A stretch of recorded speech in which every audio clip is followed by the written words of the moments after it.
আমি ভেবে পাচ্ছি না এই লোকটির কেন এই অবস্থা হয়েছে। তারপর লোকটি আমার দিকে তাকিয়ে চোখের পানি ছেড়ে দিল।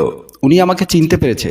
আসুন আমরা কিছুদিন আগে ফিরে যাই। খুব খুশি মনে সিঁড়ি বেয়ে উঠছিলাম আমি আমার স্বামীকে একটা সুখবর দেব বলে। দরজার সামনে এসে কলিং বেল দিতেই দরজা খুলে দিল আমার স্বামীর খালাতো বোন।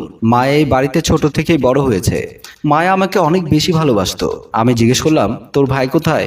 ঘরের ভেতরে বসে আছে। আমি তখন আমার স্বামীকে খুশির খবরটা দেব বলে ঘরের ভেতরে চলে গেলাম। ঘরের ভেতরে গিয়ে দেখতে পেলাম সোফার উপরে বসে আছে। আমার স্বামীকে আমি খুশির খবর দেব, এটা ভাবতেই আমার অনেক অনেক বেশি ভালো লাগছে। আমি এতদিন যা চেয়েছিলাম আজ তাই হলো। আমি তখন আমার স্বামীকে খুশির খবর দিতে যাব, ঠিক তখনই আমার স্বামী আমাকে একটা কাগজ ধরিয়ে দিল। আমি কাগজ হাতে নিয়ে দেখতে পেলাম এটা একটা ডিভোর্স লেটার। আমার মনে হলো আমি কোথাও হারিয়ে গেলাম। ভেবেছিলাম আমার স্বামীকে আমি সারপ্রাইজ দেব, তারপর আমি নিজেই সারপ্রাইজ হয়ে গেলাম। আমি আমার স্বামীকে বললাম, তুমি আমাকে ডিভোর্স লেটার কেন দিচ্ছ? আমি জানি তুমি কি খবর দিতে এসেছো। তুমি মা হতে যাচ্ছ, আর তুমি মেয়ে সন্তানের মা হচ্ছ। এখন সিদ্ধান্ত তোমার, তুমি কি এই সন্তান বাঁচিয়ে রাখবে?